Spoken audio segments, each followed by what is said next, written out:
Hello everybody, hope y'all having another blessed day. In today's video, I'm going to showcase for you guys a new and already updated Orcust Horus Deck Profile. Yes, we already decided that playing the Orcust Horus Pistols is probably not the best thing, but you can make a pretty solid Orcust Horus deck for sure.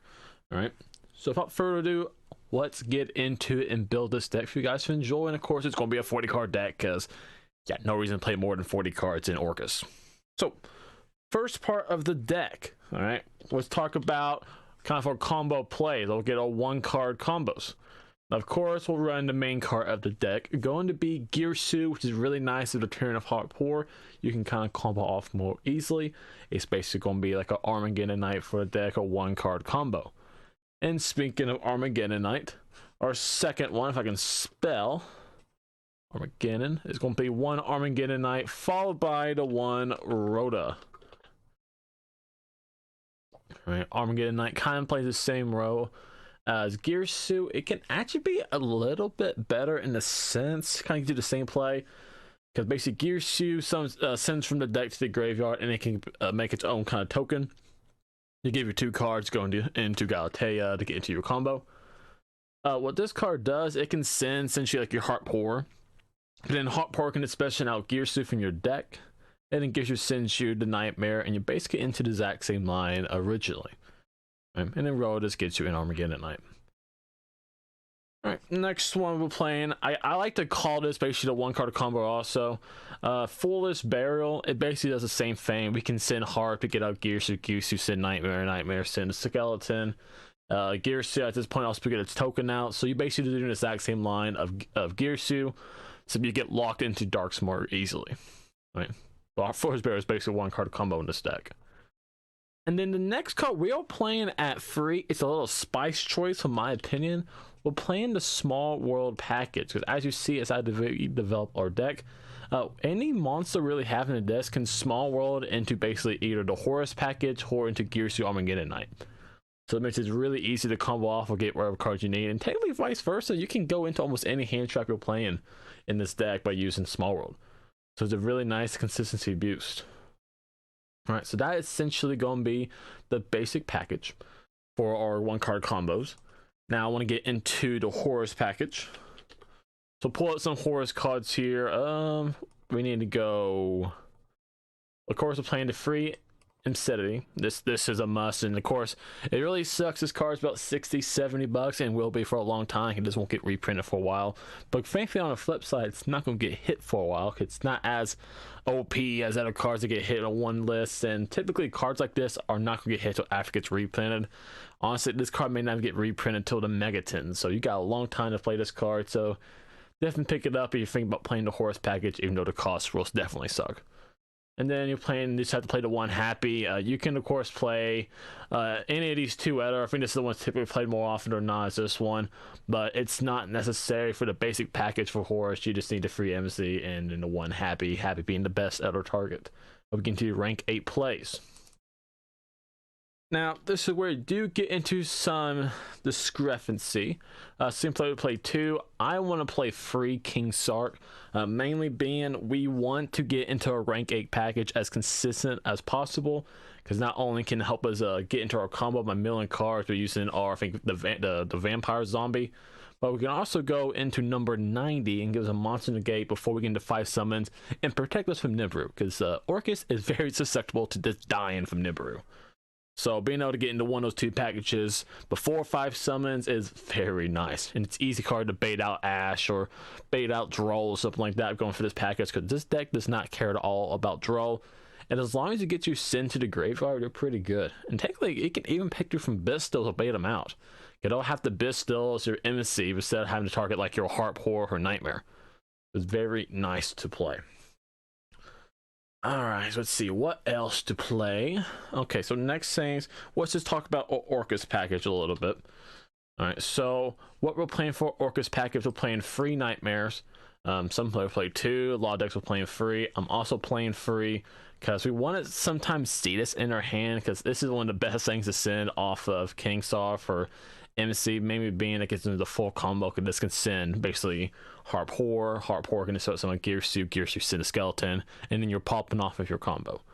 All right, so it's very good with that. We're also going to be playing, of course, the one harp.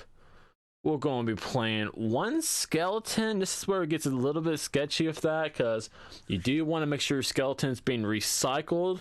And if it gets hit by a DD Crow or Bistil, it can definitely hurt your deck, especially when you're not playing it too.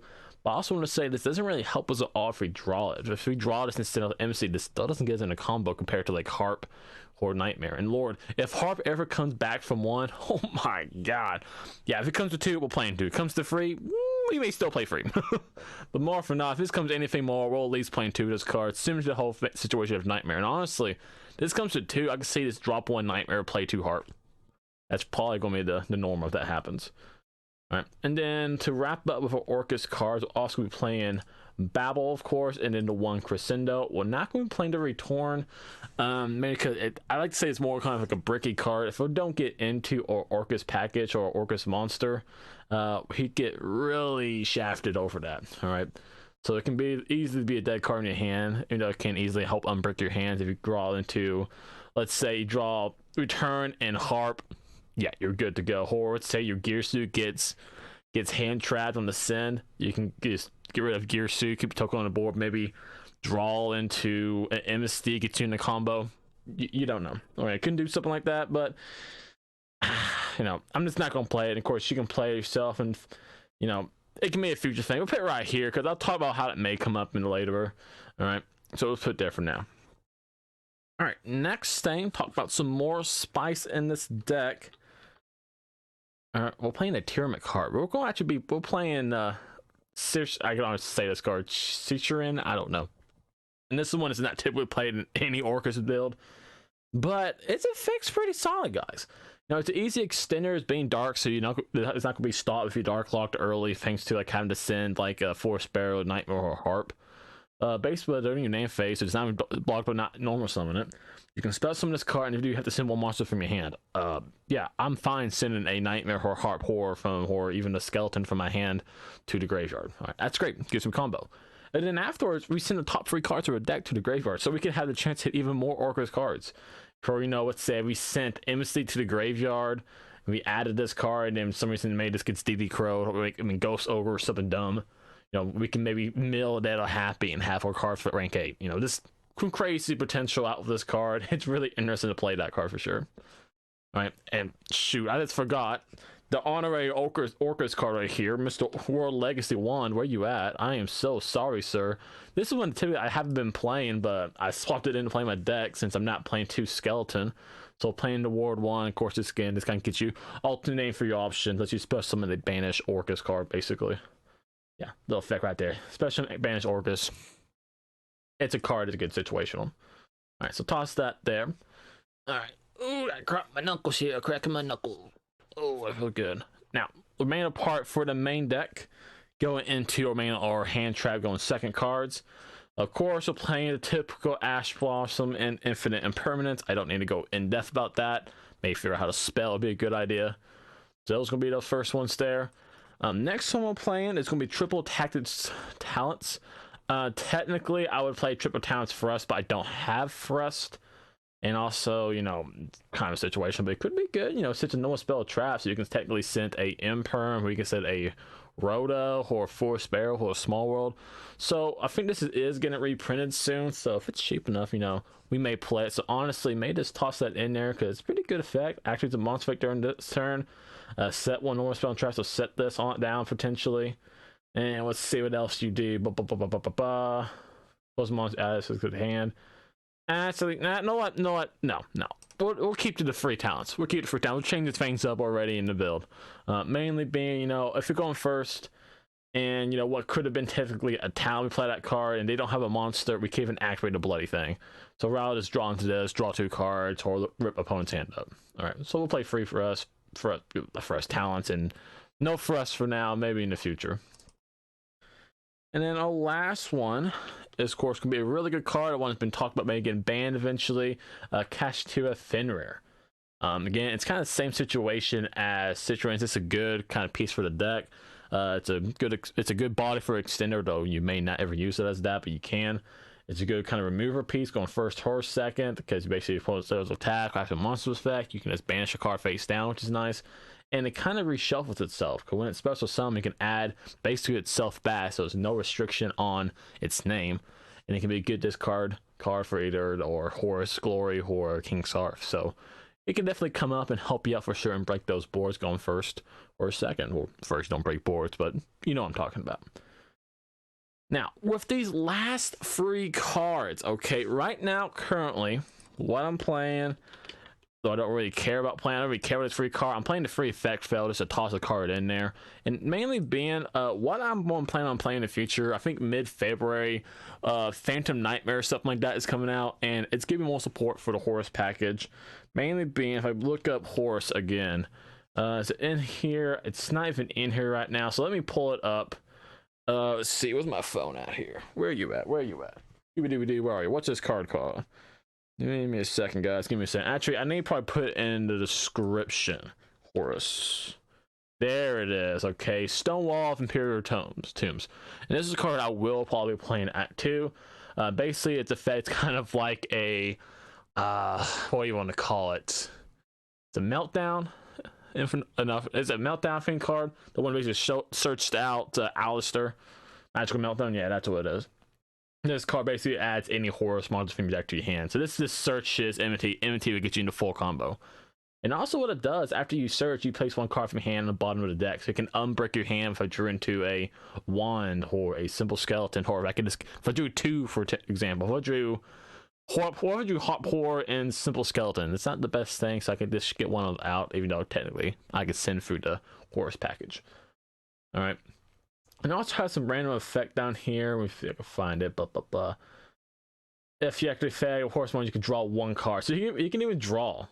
Alright, if you draw the Black Flame Deity, which yeah, this guy here, I don't think anyone's playing this one when it comes out. So that second effect will be done, but it will be used for that roto effect. So I will honestly, once that come out, I'll probably play in one of those into 1 terraforming and just drop into effect fail and increase consistency. Okay, you don't really need more than 12 hand traps. 15 does mean you probably draw way more than you probably need. We definitely want to see the package up here at the top.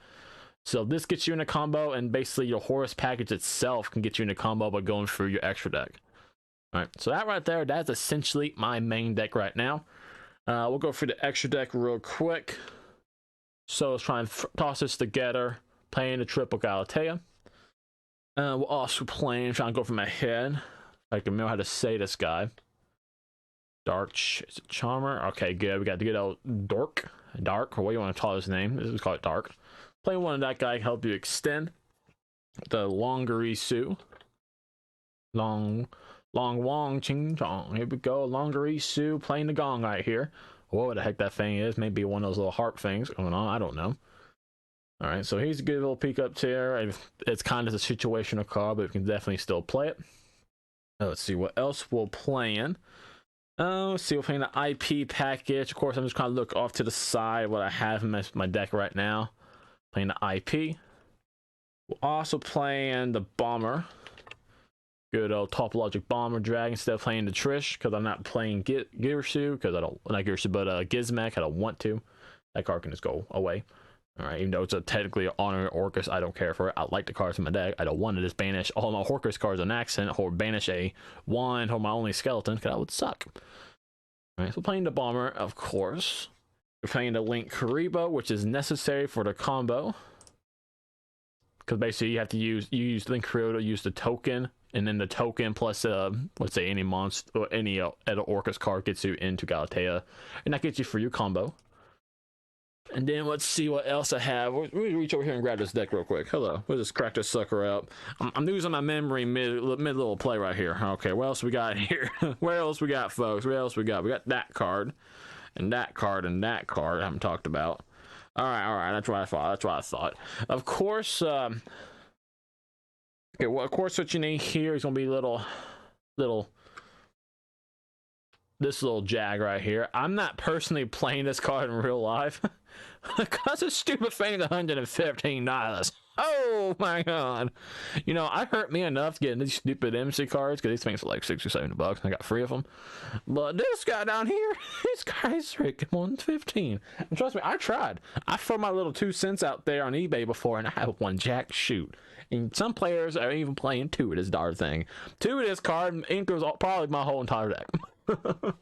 So yeah, technically you want to play it. It's like one of the best targets for IP, but I'm personally not. Now, for a little spice, people are playing a lot of times the Boar Sword. I'm actually still playing the good old access code. People's like, why? As you see, everything in your deck is Dark for Links. That's because what I'm also planning to go with that is Link Spider. All right. If you don't go down basically the early forest package that you have to dark lock yourself early, what you can actually do is when you summon out Gearsu, you can use this token to go into Link Spider, and then you have technically 2 targets in your grave for access code. You combine that with Dingarisu, you get free pops. All right, so you got free interruptions essentially from that, which is really nice. All right, and honestly, I don't care about playing the Boar Sword. It kind of is really costs a lot of stuff, basic resources to get into that. So I'm just gonna mess with that for now. Now to get into our good O XYZ is playing a 2 ding, so it's basically the Orcust package, 2 Galatea, 1 long, 2 ding.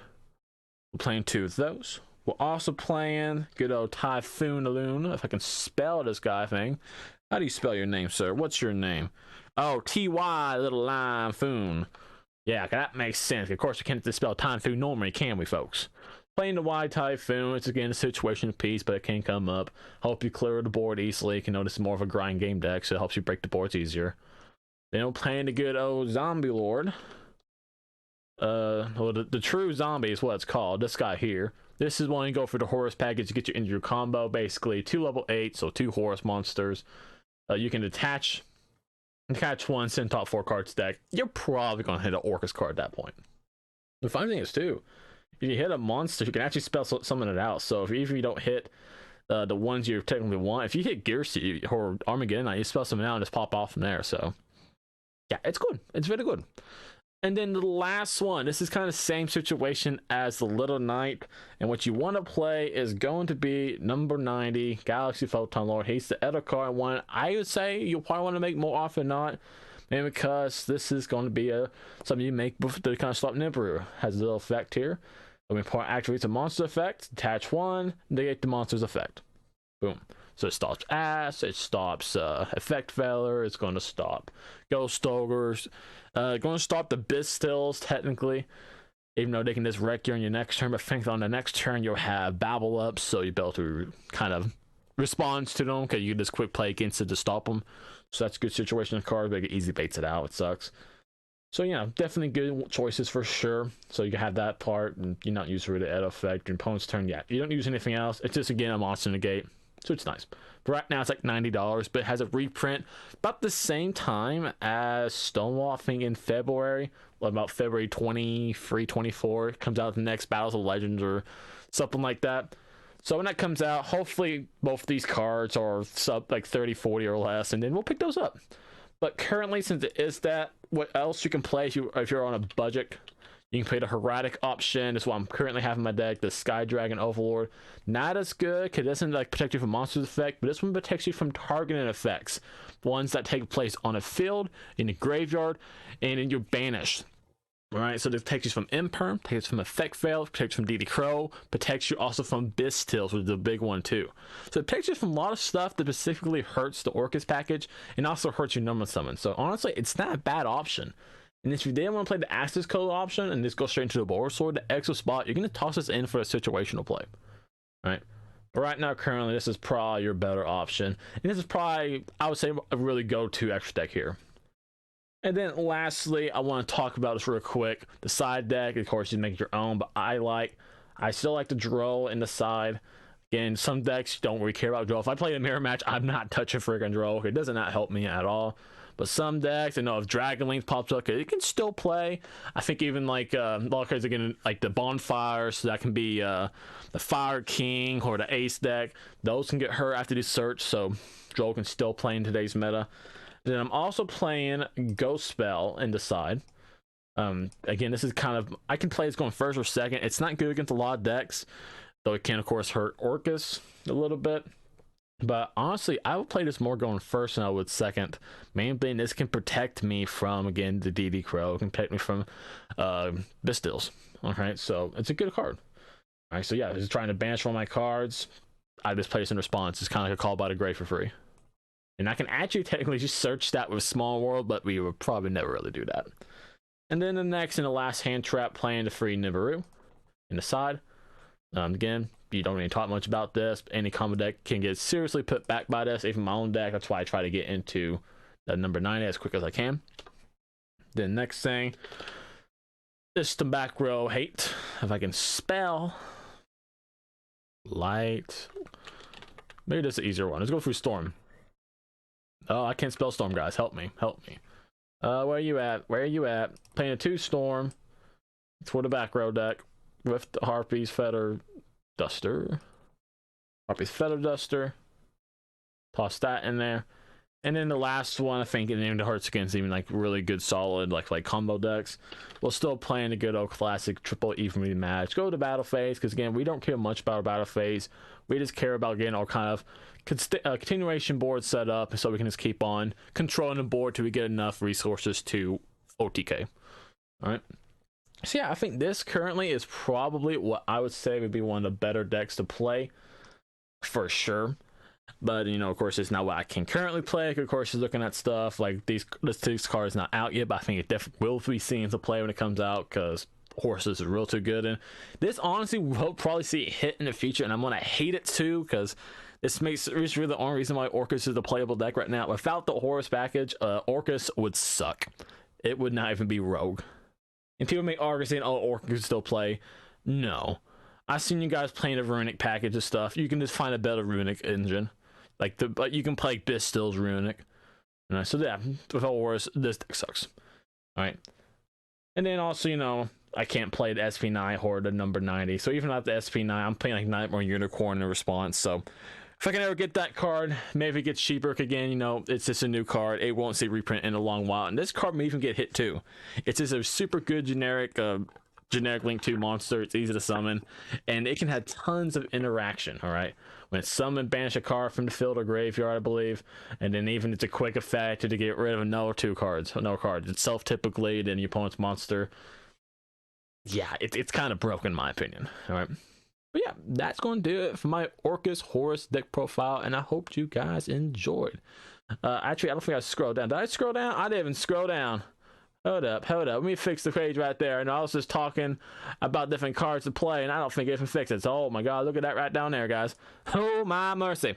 But yeah, we just hit that real quick. I was talking, I didn't even show it. So we got the Galtair, the Dart, we got the Long, we got the IP, we got the Topologic, we got the Link, we got the SP, we got the Access, we got the Link, we got the Ding Dong, we got the good old Typhoon, the Zombie Vampire, and the Ashlar. Of course, you saw it probably up here in this area. Up here where Happy's shown right now, but you know, I just want to see it down below too. But yeah, that's going to do today's episode, today's deck profile, and I hope you guys enjoyed. If you did, please do like and video, subscribe to my channel if you haven't already. Guys, helps you support me and helps me make more videos for you to enjoy. And of course, I'm just going to zoom out completely so you can see the whole entire deck in its completion. All right, now with that, hope the rest of the week gets blessed, and I hope to see you again in the next episode. And with that in mind, I'm out.